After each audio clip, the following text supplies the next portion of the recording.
Well, welcome to a new week. And this week, as other weeks have, it brings with some challenges, some different realities that we're kind of wrestling with. And one of the newest realities that we're maybe battling as a culture is this challenge of what do we do when society holds specific dynamics as an ultimate good? And today on the Celebrate Kids podcast, in our daily segment Face in the Dark, we want to look specifically at a recent Supreme Court decision. It's actually a Supreme Court decision that came down near the end of last month, beginning of this month, that highlights admissions practices in schools, specifically looking at race as a factor for admissions decisions. What's coming down the pipe is that there's a reality that in many corporate settings, deciding employment based on race and other factors is really challenging. And for parents, it can be a really dark place for us to walk down some of these conversation points. So today, we're going to turn to Dr. Kathy to help give us some insight on how we can best lead our families in this cultural moment. So let's turn now to Dr. Kathy Cook. Don't be afraid of the dark. Be careful with stars. Not every light is gonna guide you, baby.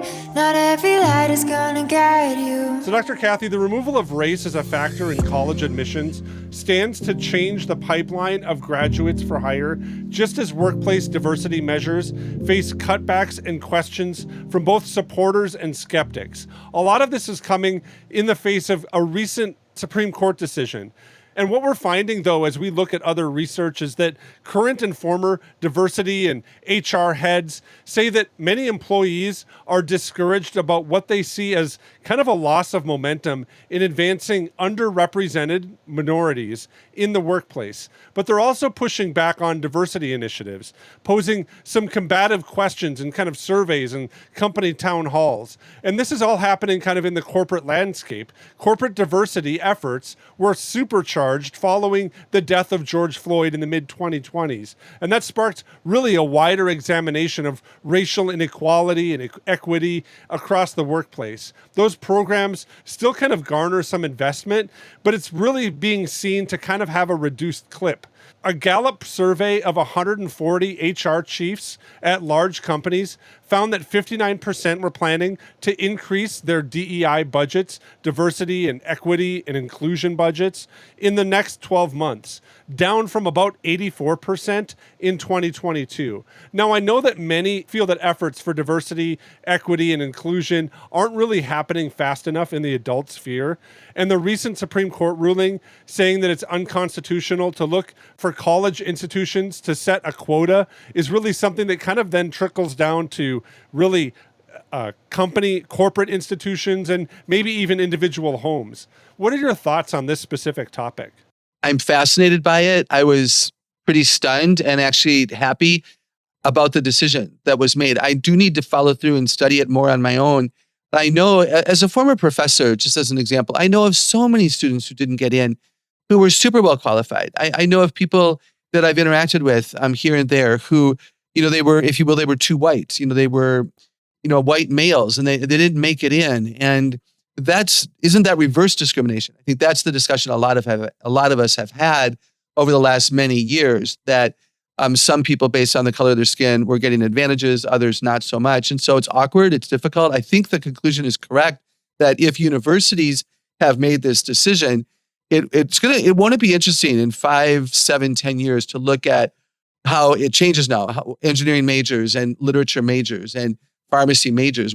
Has it changed? In fact, are there more Asians here and more Hispanics there? I think that's going to be fascinating.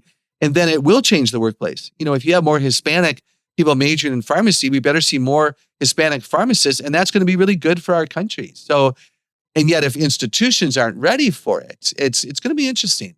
So let's keep watching, right? Let's keep watching. Yeah, I think that's important to kind of, like you said, keep watching, watch what's happening kind of in these different spheres and how it's kind of trickling down. As I kind of watch even my own kids, I found that in many of their instances, they don't really see color as a factor, even in their friendships. They build friends with the people that they have similar interests in. They don't think about how many kids in my class are Hispanic and how many of them are my friends and how many kids in my class have a different color or different ideas than I do and are they my friends. really they're building their understanding of this really from different things that they have in common and kind of moving forward with that. But there's also been instances where I've had family members who have felt kind of maybe different or distant because of the color of their skin. What's kind of a good way to approach this in parenting young people? How can we kind of encourage our kids maybe not to see color necessarily, but also to be mindful of it as they build relationships and invite people into their different spheres of friendship or influence? It's so interesting because I see this all the time as well. And on one hand, I'm thrilled they don't see color as a barrier. I don't think they don't see it. I think they see darker skin here and lighter skin there. What I don't think happens is an assumption that all people with that color skin are to be avoided because they probably live on the wrong side of the road. And I'm disgusted at what assumptions used to be made. I'm sad for my own elderly in the grave relatives who sadly judged a cousin of mine badly for a relationship she had. So I'm happy that there's less observation of color and there's less stereotyping, because stereotyping is never right. So I think I like it. Do I think there's a place for them to understand some things? Maybe, maybe not. Answer their questions. Ask questions in a teachable moment kind of a way. It doesn't have to be a long lecture. I think where I would maybe do a long lecture would be the grandparents. So if a child takes piano lessons from a Korean, or a child has a play group over for a birthday party, and you have multiple colors of skin, if I could put it that way, many colors represented at the birthday party table, and grandma and grandpa are there, and they're of the older, philosophy that we are better. And no, if you're concerned that they're not going to handle that well, and they're going to ask your son or daughter at the end after the kids have gone home, what are you thinking inviting them here? Whoa, that's a conversation to have before they have that conversation with your child. So maybe the discussion is not so much with our kids as it is with anybody who has racism and has been judgmental and believes still in some stereotypes. Yeah, Dr. Kathy, I think that's really helpful, especially kind of that perspective of how can we train or encourage or guide even those that are elders in our life to kind of see things from that perspective. I think it's to that point of really wanting all of us to kind of have what I would call kind of Martin Luther King Jr.'s, what he said in his I Have a Dream speech, that we want really our kids to be judged kind of by the content of their character, not necessarily by the way that they look or the color of their skin or these other factors. Are there ways that parents can do this kind of actively and kind of model this, maybe for the broader world, besides just kind of guiding character formation in our own home? What do you think about this kind of and how this kind of impacts then our communities and maybe might influence then the places we work and the places we go to school and the places we worship? How can we kind of guide some of that even within what we're doing as parents here? Yeah, I love that. In my new book about character, which comes out in November, I talk about that character is destiny. It ought to be that we look at the heart. The scripture teaches us clearly that we ought to be looking at the heart. It's what God looks at, not the outward appearance. And so let's celebrate character, and let's maybe draw attention to people of a different race who are behaving in beautiful ways. People in your own race who are behaving horribly. There are some simple ways that we can draw the right kind of attention to things. And I think character is king. So again, the color of your skin doesn't matter. The color of your heart does. Is it dark or is it light? And maybe that's a conversation to have.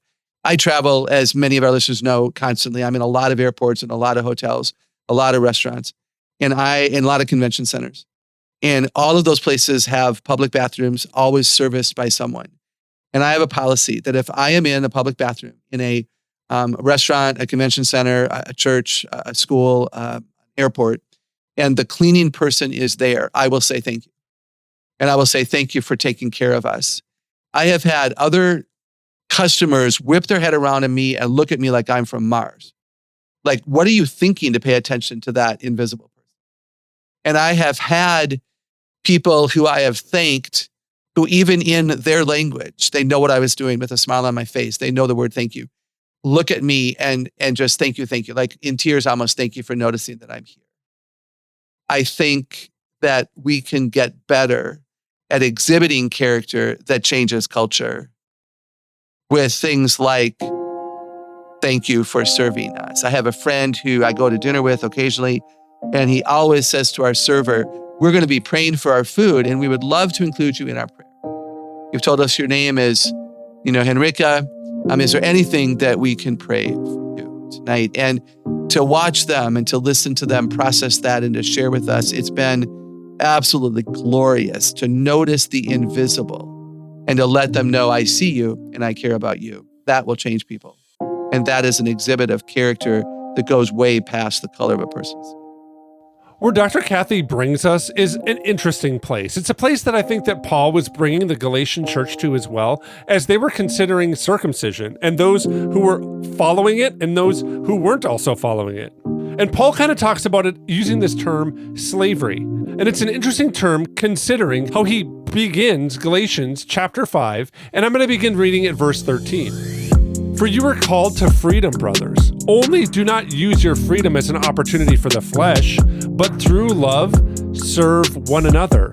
For the whole law is fulfilled in one word: you shall love your neighbor as yourself. But if you bite and devour one another, watch out that you are not consumed by one another. Paul goes on in Galatians to really unpack this and help guide the church to have this understanding of what it means to really live truly by the Spirit and not to fulfill the natures and the gratifications of sinful flesh. But inside all of this are these couple verses that I just read out of Galatians 5. That we've been called to freedom, and that this freedom is not an opportunity for us to kind of live out of our flesh, but instead to serve one another. And I think living into serving one another with love and treating others as we would wish to be treated, truly living that, is a bright light that cuts through the darkest times, especially the darkness that can kind of surround us in this cultural moment. So I want to thank you for listening to the Celebrate Kids podcast today in our daily segment, Facing the Dark. My name is Wayne Stender, and on behalf of Dr. Kathy Cook and the rest of us here at the Celebrate Kids team, we're really excited to spend this week with you here, and we'll see you here again tomorrow.